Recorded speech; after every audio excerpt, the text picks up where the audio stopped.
It horrified Indigenous traditional owners and was labelled a health threat by the Environment Protection Authority. But the waste rock pile at Glencore's McArthur River mine has stopped belching sulphur dioxide smoke across the Gulf country. Glencore appears to have made drastic improvements to how it manages the site, but environmental regulators are not satisfied that it's doing enough.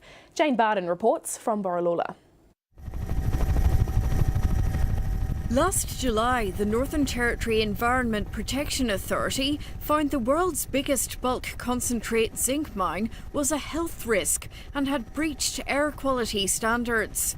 Glencore's McArthur River mine was belching toxic smoke as iron sulphide from its waste rock dump ignited on contact with the air. The EPA ordered the mine to start air monitoring in the nearby town of Borroloola and other communities. And the results were to be put live on their website so that people could look, and we were to be informed of any exceedance of the national standards. The combustion took the company by surprise. Glencore didn't realise how much iron sulphide it was dealing with. More than a year after the combustion started, it's been almost completely extinguished. To stop the iron sulphide inside the waste rock pile spontaneously combusting, the mine has used bulldozers to uncover it and cool it down. It's compacted the reacting rock into shallower slopes and placed a layer of clay on the top to minimise the amount of air and water getting in.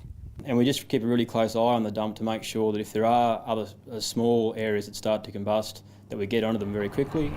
But Glencore failed to comply with the EPA's air monitoring direction, and the multi-billion-dollar company was fined $700. We thought it was very disappointing, and nothing seemed to be happening of any substance. And as I said, we issued the show cause, followed by a penalty, and then issued the audit again. Mine staff can walk and drive on the waste rock dump, and a temporary layer of clay has been put on top to try to keep the rain out. But Glencore hasn't found a long-term solution to preventing the iron sulphide from getting wet and turning into corrosive sulphuric acid. All of our monitoring is indicating we don't have any acid forming to date, and I suppose the key is that we just continue to keep monitoring. The Northern Territory government is waiting for Glencore to explain how it's going to manage the reactive rock in future as part of an environmental impact statement process the EPA ordered last August. The EIS could take 2 years. The EPA says acid leachate could be a threat in the interim. It certainly is possible. That's why we've got the monitoring going. We need to find out what's real, what's important, and what the issues genuinely are. That's worrying the Indigenous clans, which depend on the McArthur River. They put down the smoking, but all we just worrying about the river, because we don't know what the river is like. They're not cleaning it up.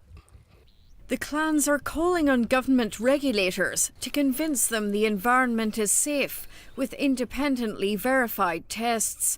Jane Barden, ABC News, Borroloola.